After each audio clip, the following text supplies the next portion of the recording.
వనం దివ్య అలియాస్ రీతు చౌదరి ఎప్పుడు ఏదో ఒక వివాదంలో కనిపిస్తూనే ఉంటుంది. హాట్ డ్రెస్లతో కుర్రకారకు మసాలా ఫోటోలు వీడియోలు అందిస్తుంటుంది. ఈమె కొన్ని సీరియల్స్ లో కూడా నటించింది. అప్పుడు ఆమె గురించి పెద్దగా ఎవరికి తెలియదు. సోషల్ మీడియా ఇన్ఫ్లుయెన్సర్ అవతారం ఎత్తిన తర్వాత ఈమె హవా పెరిగింది. పైగా కత్తి లాంటి బట్టలు వలపు వయ్యారాలతో ఎక్కువగా పాపులర్ అయింది. అప్పుడప్పుడు ఈ టీవీ షోస్ లో కనిపిస్తూ ఇతర టీవీ షోల్లో కూడా కనిపిస్తూ యాక్టివ్ గా ఉండేది. ఇదంతా కూడా ఓ ఎంటర్టైన్మెంట్ పార్ట్. కానీ ఆ తర్వాతే ఈమెపై భూ కబ్జా కేసులు వచ్చాయి. సరే, ఆ తర్వాత చూద్దాం. ప్రస్తుతానికైతే ఈ వనం దివ్య అలియాస్ రీతు బాగా వైరల్ గా మారింది. అందులో ఒకటి బిగ్ బాస్ లోకి వెళ్ళటం వలన ఆమె ఇప్పుడు కాస్త ట్రెండింగ్ లో ఉంది. అలాగే ఇప్పుడు మరో ఎలిగేషన్ కూడా వచ్చింది. బిగ్ బాస్ లో అందంతో పాటు చిలిపితనం, చండాలపతనంతో ఆడియన్స్ కు కంటెంట్ ఇచ్చేందుకు బాగానే కష్టపడుతోంది. అయితే సరిగ్గా ఇదే సమయంలో సింధూరం డ్రింకర్ సాయి అనే సినిమాల్లో హీరోగా నటించిన ధర్మ మహేష్ అనే వ్యక్తితో ఆమెకు ఎఫ్ఐఆర్ ఉందనే వీడియోలు సోషల్ మీడియాలో వైరల్ గా మారాయి. ఆమె లిఫ్ట్ లో ధర్మ మహేష్ అలాగే మరో వ్యక్తితో కలిసి తిరుగుతూ కనిపించింది. ఆ తర్వాత ఎవరో వ్యక్తి ఓ ప్యాకెట్ ఇస్తే అందులో నుంచి ఏదో తీసుకుని నోట్లో వేసుకుంది. ఆ తర్వాత వాటిని బ్యాగ్ లో ఉంచుకుంది రీతు చౌదరి. ఆ తర్వాత మరో వీడియోలో నడవలేక నడుస్తూ తుళ్ళుతున్న వీడియోలు కూడా బయటకు వచ్చేసాయి. మొత్తానికి ఈమె మత్తు పదార్థాలు తీసుకుంటుందన్న వార్తలు కూడా ఉండనే ఉన్నాయి. మరి ధర్మ మహేష్ కు రీతు చౌదరికి ఉన్న రిలేషన్ ఏంటి? అక్రమ బంధమా, సాధారణ బంధమా, లేదంటే డ్రగ్స్ ఫ్రెండ్సా, పబ్బు ఫ్రెండ్సా, అంతకు మించి ఏమైనా ఉందా అనేది మాత్రం తెలియాల్సిందే. ధర్మ మహేష్ వ్యవహారాలను కూడా కాస్త తవ్వి తీయాలి. అప్పుడే ఇద్దరి అక్రమ దందా బయటకు వస్తుంది. ఈ ధర్మ మహేష్ 2019లో గౌతమి అనే యువతిని ప్రేమించి పెళ్లి చేసుకున్నాడు. ఈ గౌతమి గిస్మత్ జైల్ మండి రెస్టారెంట్ యజమాని.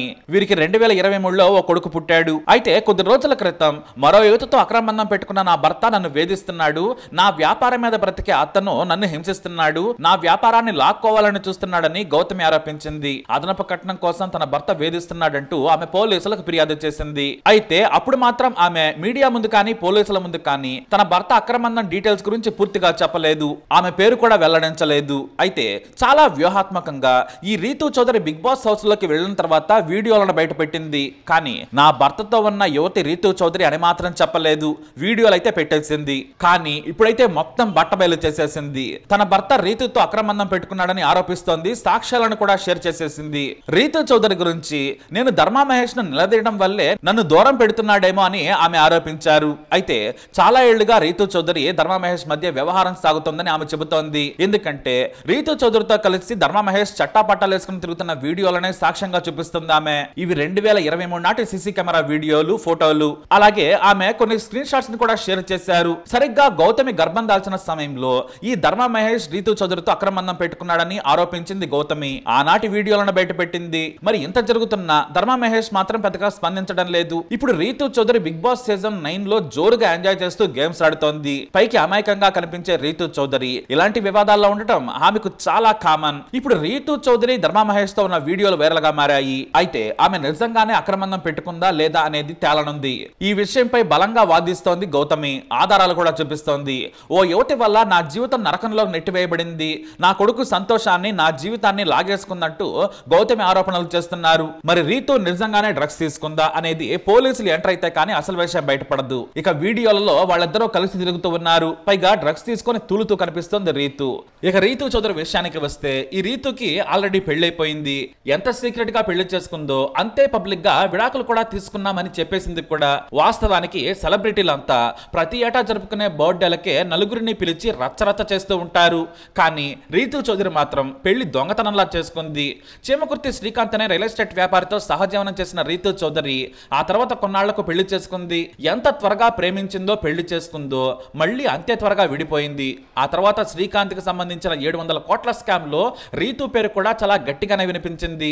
ఈ స్కామ్ కి సంబంధించిన కొన్ని ఆస్తులు రీతు పేరిట ఉండగా రీతు చౌదరి మాత్రం అబ్బే అవే నాకు తెలియదు, నా ఎక్స్ సంతకం పెట్టమన్నాడు పెట్టేశాను అంతే, గుడ్డిగా నమ్మేస్తా, అయినా నాకు తెలిసిన శ్రీకాంత్ రియల్ ఎస్టేట్ చేస్తుంటాడు, నాకు అంతవరకే తెలుసు అంటూ చాలా తెలివిగా తప్పించుకునే ప్రయత్నం చేసింది. మొత్తానికి మాత్రం అప్పట్లో 700 స్కాము, రీతు పెళ్లి, విడాకులు ఇవన్నీ కూడా పెద్ద హాట్ టాపిక్. ప్రస్తుతానికైతే కోర్టులో ఈ కేసులు నడుస్తూ ఉన్నాయి. ఇక ఈ స్కామ్ గురించి శ్రీకాంత్ మాట్లాడుతూ నేను ఆమె భార్యాభర్తలమే, 2022లో రిలేషన్షిప్ లో ఉన్నాం, 6 నెలలు కాపురం చేసిన తర్వాత మేము విడిపోయాం, అప్పటి నుంచి రిలేషన్షిప్ కట్ అయిపోయింది, దాని గురించి ఎక్కువగా మాట్లాడటానికి కూడా ఏమీ లేదు, ఎందుకంటే ఈ ఇష్యూ కోర్టులో ఉంది, ఇద్దరం కలిసి కోర్టులో విడాకులకు అప్లై చేసుకున్నాం, విడాకులకు కూడా అప్లై చేసి దాదాపు 1.5 ఏడాదిన్నర అయింది, పరస్పర అంగీకారంతో విడాకులు జరగాలి కాబట్టి అది ఇంకా జరగలేదు కాబట్టి కోర్టులో ఇష్యూ ఉంది కాబట్టి ఇప్పటికేం మాట్లాడలేను అన్నాడు శ్రీకాంత్. శ్రీకాంత్. వాస్తవానికి వీరిద్దరి మధ్య చాలా గొడవలు వచ్చాయి. జబర్దస్త్ లో చాలా మంది కమెడియన్స్ తో కాస్త చనువుగా ఉండడం చూసిన శ్రీకాంత్ రీతుని హెచ్చరించారట. కానీ తనలో మార్పు రాకపోయేసరికి పెళ్లైన కొన్ని రోజులకే రీతుని విడాకులు అడిగాడట. కానీ అప్పుడు రీతు విడాకులు ఇవ్వలేదట. నా ప్రొఫెషన్ అనుమానిస్తున్నావా అంటూ నానా రచ్చ చేసిందట రీతు. కానీ ఆ తర్వాత ఒప్పేసుకుంది. ఇక ప్రస్తుతం బిగ్ బాస్ విషయానికి వస్తే హౌస్ లో డెమో పవన్ కళ్యాణ్ తో సన్నిహితంగా కనిపిస్తోంది. వారిని కవ్విస్తోంది. ఎవరిలో ఎవరిని పడేస్తుందో వాళ్ళకే అర్థం కావడం లేదు. ఇద్దరు ఆమెకు లైన్ వేసుకుంటున్నారు. ఆమె కూడా ఇద్దరికి లైన్ వేసేస్తుంది. కాకపోతే ఆమెకు దగ్గర ఎందుకు ఇద్దరు ఉవ్విళ్ళూరుతున్నారు. ఈ కంటెంట్ బాగానే ఉంది. కాకపోతే రీతు చౌదరి వ్యవహారం మామూలుగా ఉండదు. మరి ఇదంతా సోదా లేదంటే ఇద్దరిని ఒకేసారి పడగొట్టిందా, బిగ్ బాస్ టీం చెబితే ముగ్గురు నటిస్తున్నారా అనేది అయితే తేలిపోతుంది. మామూలుగా బిగ్ బాస్ హౌస్ లో జరిగేదంతా కూడా అది కంటెంట్ కోసమే. కానీ రీతు చౌదరి నిజ జీవితంలో మంచి కిలాడి. మరి మొత్తానికైతే ఆమె డ్రగ్స్ తీసుకుంది అనేలా అందరూ అనుమానిస్తున్నారు. అలాగే ఎఫ్ఐఆర్ అక్రమంద ఆరోపణలపై కూడా పోలీసులు ఇప్పుడు ఎలాంటి ముందడుగు వేస్తారనేది ఆసక్తికరంగా మారింది. నిజంగా ఆమె డ్రగ్స్ తీసుకున్నట్లు బయటపడితే హౌస్ నుంచి బయటకు పంపుతారు అనడంలో సందేహమే లేదు. పోలీసులు ఇన్వాల్వ్ అయ్యే వరకు రీతు చౌదరికి ఇబ్బంది ఉండదు. ధర్మా మహేష్ అయితే ఇప్పుడేం పట్టించుకోవడం లేదు. ఈ లోపు జనాలకు రీతు రోత పనులతో కాస్త ఎంటర్టైన్మెంట్ ఉంటుంది అంతే. ఏదేమైనా ఒక క్లారిటీ మాత్రం ఉంటుంది. ఆమె డ్రగ్స్ తీసుకున్నా, ఎలాంటి గలీజ్ పనులు చేసినా, ఎంత మంచిదైనా సరే బిగ్ బాస్ హౌస్ లో కమ్మగా డబ్బులు తీసుకొని బయటకు వస్తుంది. జస్ట్ చూసే వాళ్లకు ఇది ఎంటర్టైన్మెంట్ అంతే తప్ప ఇలాంటి గలీజ్ పనులు చేసేవారు ఏ మాత్రం భయపడరు. డ్రగ్స్ తీసుకున్నామంటే తీసుకోలేదంటారు, తప్పు చేసామంటే చేయలేదంటారు, భూ స్కాముల్లో కూడా ఇరుక్కుంటారు, మంచి పేరు సంపాదించుకుంటారు, ఇలా బిగ్ బాస్ కి పోతారు, డబ్బులు సంపాదించుకుంటారు. ఇదంతా కూడా చూసే వాళ్లకు జస్ట్ ఎంటర్టైన్మెంట్ అంతే. మరి చూస్తున్నారుగా, రీతుపై మీ అభిప్రాయం చెప్పండి. ఈ వీడియో అప్డేట్స్ కోసం మై ఛానల్ ఫాలో అవ్వండి. తప్పకుండా సబ్స్క్రైబ్ చేసుకోండి.